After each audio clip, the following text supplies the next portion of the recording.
Hello बच्चों, आज हमें क्वेश्चन करने वाले हैं। इस क्वेश्चन में कहा गया है कि which of the following statements is incorrect regarding equilibrium state. Okay, तो बच्चों इस वाले क्वेश्चन में हमें कौन से कॉन्सेप्ट लगाने पड़ेंगे? इक्विलिब्रियम,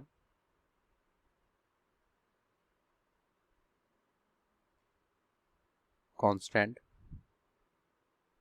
के कॉन्सेप्ट्स लगाने पड़ेंगे। तो बच्चों देखो, इस वाले क्वेश्चन में कौन से स्टेटमेंट इनकरेक्ट है वो ढूंढना है।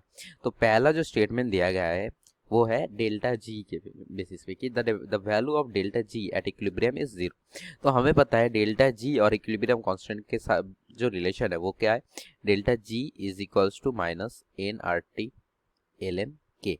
ठीक है, अभी देखो एक रिएक्शन अगर हम लिखे जो A plus B to C plus D है, तो इसका जो रिएक्शन का इक्विलिब्रियम कांस्टेंट की equilibrium is equals to concentration of A, concentration of B and divided by concentration of C and concentration of D. ठीक है, तो ये कब होगा? जब ये टोटल जो ए बी के कॉन्सेंट्रेशन और सी डी के कॉन्सेंट्रेशन इक्वल टू 1 होगा। ठीक है, तो तब क्या होगा? Delta g is equals to minus n r t l n 1, और हमें पता है एल एन 1 का वैल्यू होता है 0।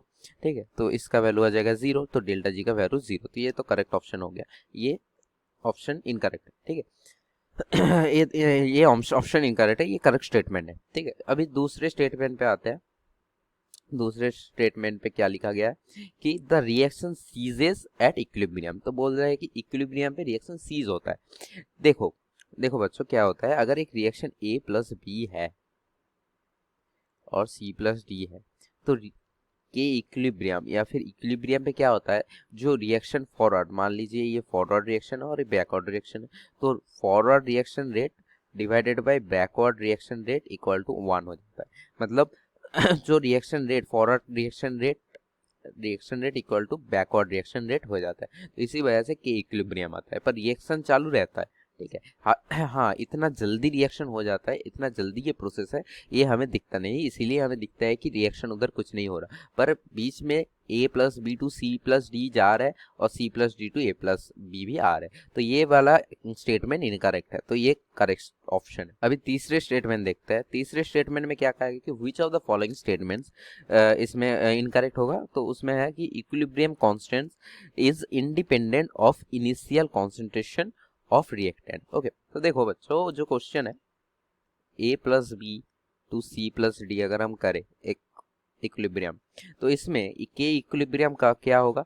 जब इक्विलिब्रियम पे ए का कॉन्सेंट्रेशन, बी का कॉन्सेंट्रेशन, सी का कॉन्सेंट्रेशन और डी का कॉन्सेंट्रेशन, ठीक है, जब इक्विलिब्रियम पे आएगा तो concentration a at equilibrium, concentration b at equilibrium, concentration of c at equilibrium and concentration of d at equilibrium. तो ये होगा। तो इससे हम पता कर सकते हैं कि जो इनिशियल कॉन्सेंट्रेशन है उसके ऊपर डिपेंड नहीं होता। तो ये इनकरेक्ट ऑप्शन हो गया। ठीक है, तो इसके बाद तो पहला इनकरेक्ट हो गया, सेकेंड वाला करेक्ट है। ठीक है, तो डी क्या है? Catalyst have no effect on equilibrium state. तो देखो, जब कैटलिस्ट यूज होता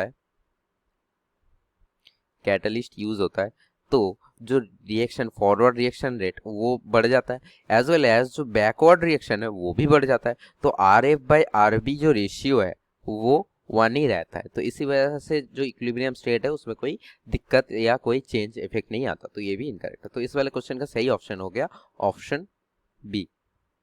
आई hope you understand from this. All the best.